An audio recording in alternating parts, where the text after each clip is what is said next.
saw this video.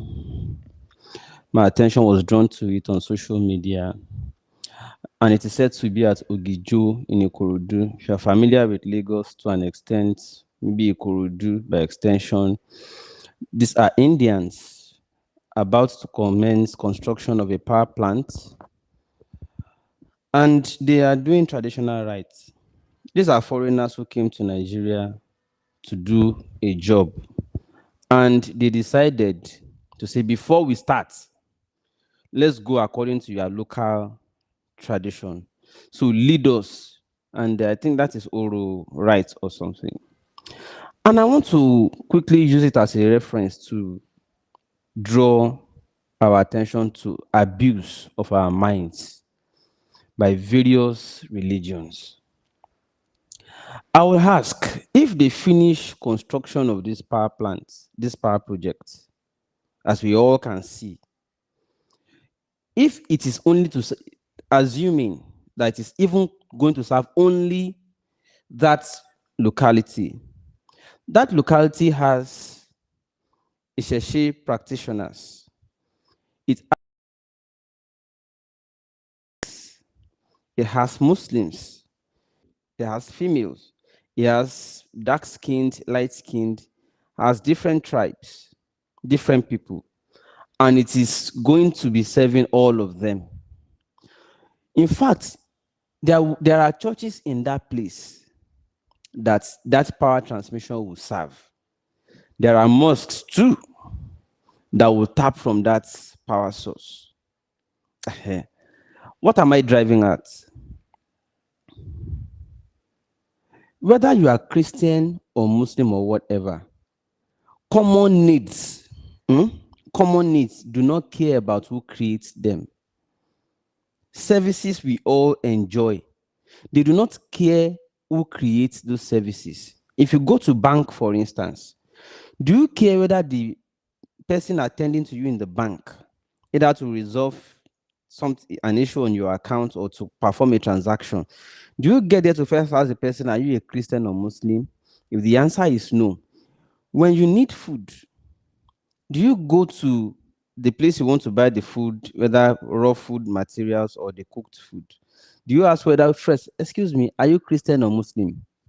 The answer is no. But let's leave that. Let's come to, if you are a traditional, leave tradition. If you are a spiritual person or a religious person, let's do that. If you are a religious person, you are into practice of spiritualism. And you hate what you are looking at, for instance. Say you hate what you are looking at. See, why would they do Iṣẹṣe on something that is a power plant for everybody? Christians will tap into it, Muslims will tap from the power. I want to ask, what is the difference between spiritual practice and fetishism? No, being fetish, Abi. When you are fetish, the only difference that I have seen, if you have other differences, please kindly put them in the comment. The only difference I have seen between whether you do Iṣẹṣe or you practice as a Christian or Muslim, the only difference I have seen is your own brainwash. Yes. What you have convinced yourself for, what you have been convinced for, your own practice is your own brainwash. For instance, I don't do any. And that is not to disrespect those who do any. But I'm asking, if you do any, why is it that especially those who accept the foreign refined ones, why do they see the ones who do the local practices as fetish, evil, or negative? Me, I see it as all of you are doing the same thing. The only difference is in the label or the types of practices, but you're all trying to still communicate with the spiritual or the supernatural. So I still see all of you doing the same thing. And I'll give you my point this way. If somebody gives you unto, I don't know what unto is, but I hear it, or they give you anointing oil, or they give you onde, Google the word fetish. Fetish means that you see an object and you give reverence to that object, or you adore the object because you believe that they possess certain spirits that are powerful or that can do some things. For instance, if they give you a rosary, you have a rosary, what do you call this? Test bar. It contains, it's like beads now, contains beads like this. They may have different design it in a special way for you, depending on where the producer or the maker or the manufacturer is from, that you believe. They make these beads, for instance, and they say if you start counting them and start reciting certain things in a certain language, you start counting beads in you, beads. But you have made that bead sacred. You have made it sacred because you believe that by counting that special type of bead, it possesses certain potency, and you have attached or associated your faith with it, and you are counting it like this, and you are doing it. What it simply means is that you are praying, Abi. Okay, fine. Let's go to, if an Iṣẹṣe person puts down his if and starts doing their propitiation or opportunity, whatever they call it now, he is also only trying to achieve the same results, but that is the method he is taught in, which his own ancestors gave to him. You accepted the one given by ancestors of other people in other places. You accepted that one because they packaged their own to act as though that one is given directly by God. I'm open to conversations, like ask questions. Let's make it a conversation, right? You are counting this bead. Another person is tossing cowries to say Ifa. Another person believes in anointing oil. Why is it that Christians, when they see cockroach flying, they go and quickly get their anointing oil, a bottle, Goya bottle? Not any brand, but they believe that it is anointing, that the pastor has prayed into it. What they are doing that moment is that they are taking objects that they believe has possessed some potencies that can achieve certain purpose for them that moment. All of you is called being fetish. Whatever you like, it is still fetish. For the fact that you hold a particular object sacred, and believe in it to achieve certain purpose, you are all either religious or fetish. If you use the language fetish for another person who believes in another religious practice, while you believe your own method is not fetish, then there is a discord in how you understand things, because they are all the same thing, trying to achieve the same method. One day I was in public transport. It was a keke, where the keke passed from command. We were going to, I think, Ujure, or was it Jokeayo, and they passed through that AIT side. You know AIT at Alagbado now. There are some police officers who used to stay at that, they call that place Obasanjo Bridge. So at the leg of that bridge, they were searching.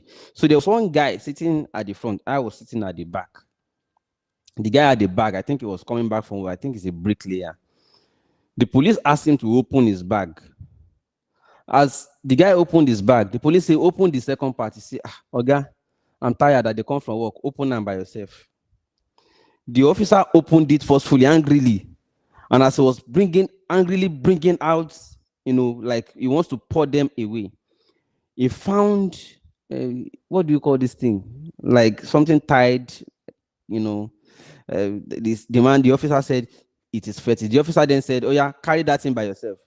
He said, carry it now. Shebi now you want search bag. He said, carry it by yourself. The guy then carried it. He said, drop it in the bag. He said, oh yeah, carry it and follow me. You are going to the station. He said, for what? The guy said, you are fetish. Say you carry juju for bag. Then I had to intervene. I said, excuse me, officer. He carries what he believes can protect him. If what you found in that bag were to be a Bible, Quran, anointing oil, or what do you call this rosary, whatever. If that is what you found in the bag, would you still arrest him for being fetish? You say, that one, we know you are either a Christian or Muslim. Say, excuse me, officer. If it is anointing oil, it is an object. That is what they use as Christians. If it is Bible, he is a Christian. That is what they use as, is also an object, a literary object, a literature. If he is carrying tesbih, it's an object, beads rolled into one, and made to believe possesses some certain potencies. And in this case, he is carrying whatever it is. And that is what he believes can do the same thing for him, equivalent in another religion, in his own local religion. Oga, if there is no right to freedom of religion or faith in this country, that is the only reason you can take him. And in this case, you are taking all of us. Then say this thing that they take and do. Excuse me. If you read the Psalm, they use Psalm 2 to swear for people. Do this to my enemy. Do this to my enemy. Everybody is doing the same thing. If you read some parts of Quran too, you are using it to protect yourself and to fight your enemies. All of you are doing the same thing. Excuse me, no, it's from today. If you go and kneel down before the pulpit at the altar in your church, and you kneel before the pulpit, you now hold the pulpit and you are praying Sakalabaya that even you don't understand. What it simply means is that you have associated or you have attached a belief to that object called pulpit.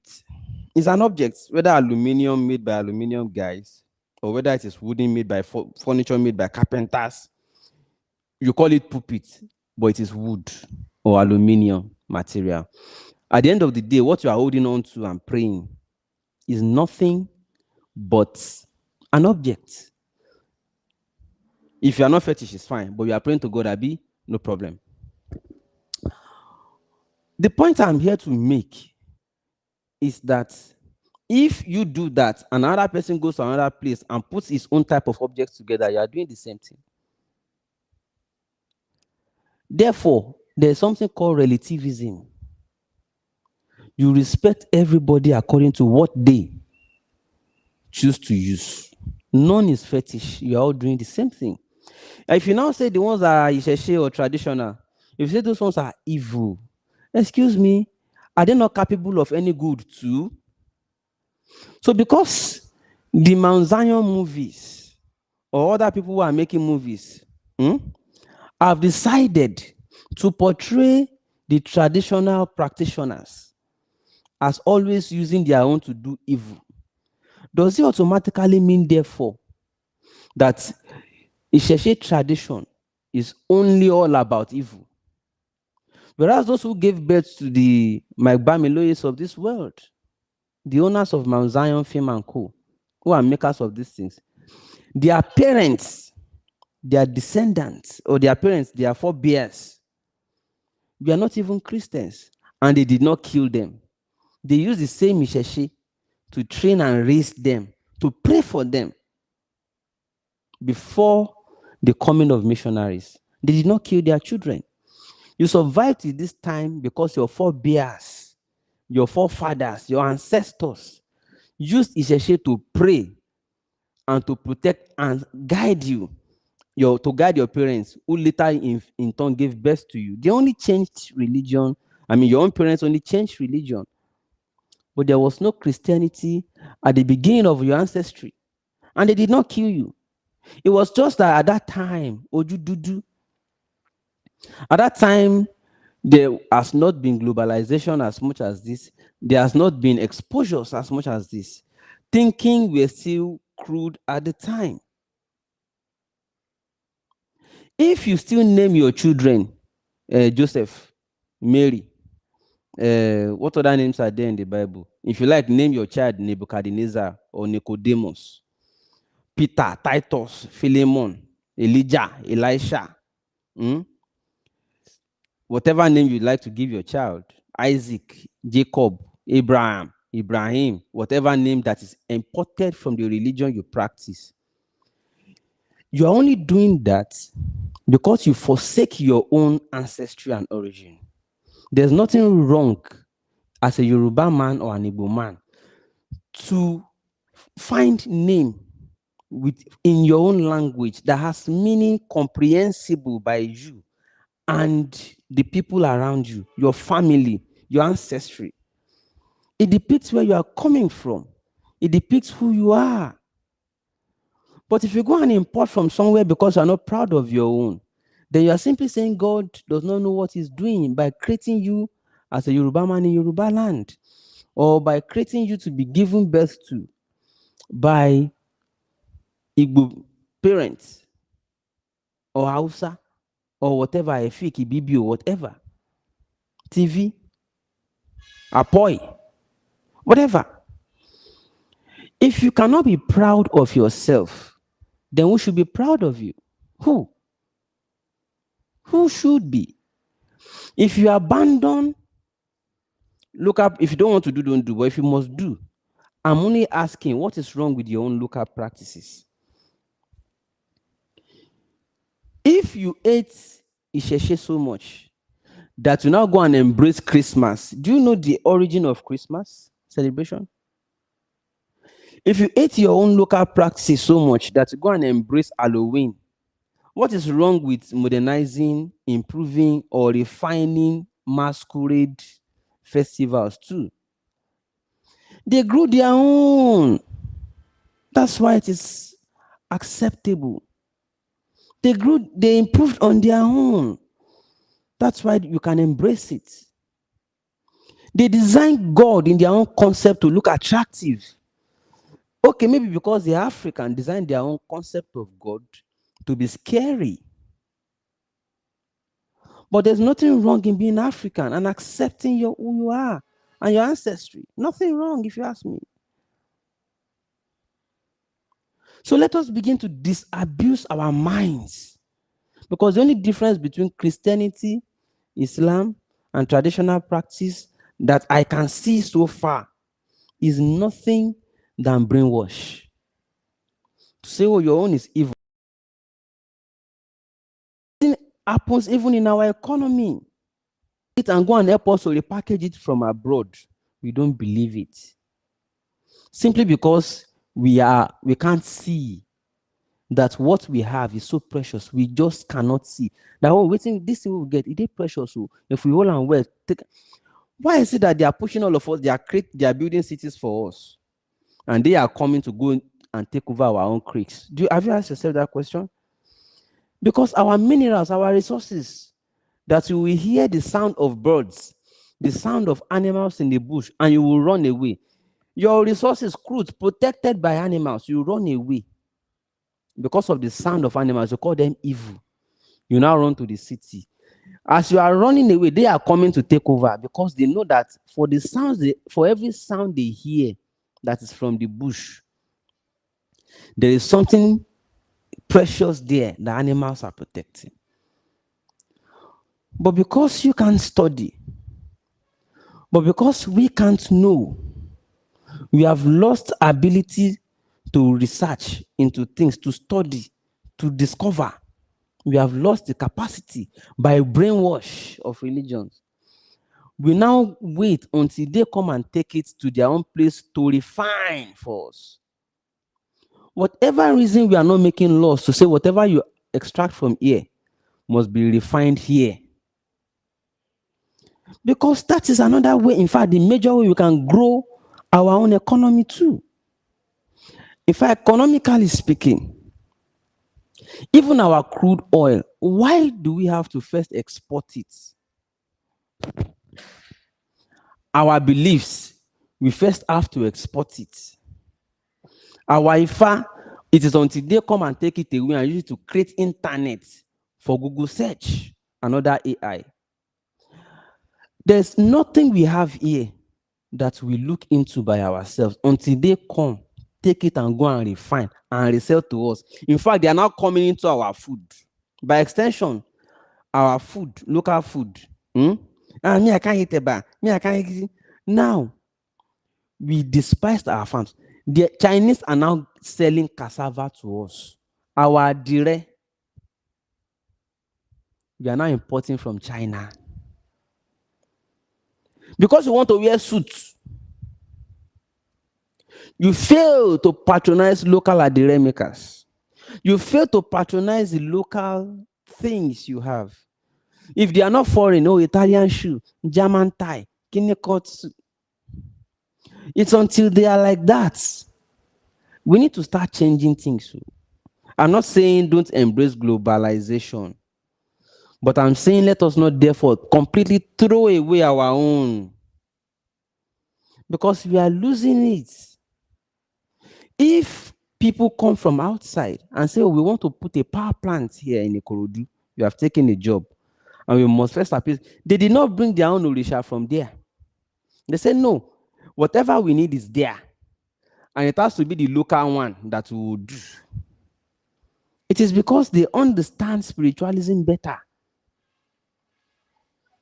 So it takes Indians coming to Nigeria to come and do our Iṣẹṣe Oro before constructing power plants, for us to now begin to see that we don't even know anything right under our nose. Bros, sis, na brainwash. Whatever foreign religion you are practicing, brainwash new. It's because they have made you believe so, nothing more. God is just watching all of you. Because God, at the end of the day, God is not a Christian. God is not a Muslim. God is God in the universal sense. So whatever approach you like to take to worship God, God doesn't bother.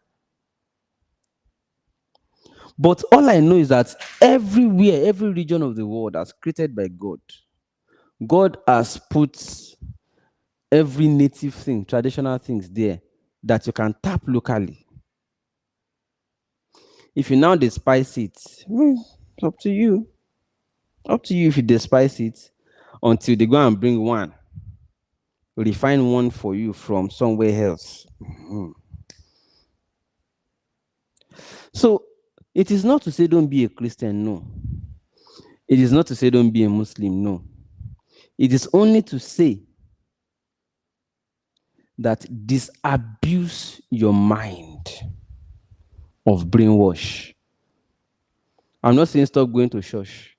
Go. But go with your sense. I'm not saying don't go to mosque. Go. But with your sense. I'm not saying don't do Iṣẹṣe, do. But with your sense. Just know that whatever it is you are doing, it does not affect God one bit. Or has God ever sat down to say, Kai, sit down first? Are you mad? You don't ever see God sit down with you, talk, say everything they do.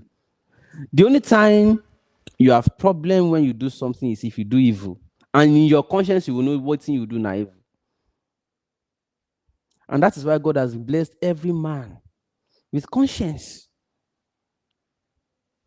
Any religion that departs from morality or love of neighbor is not a good religion.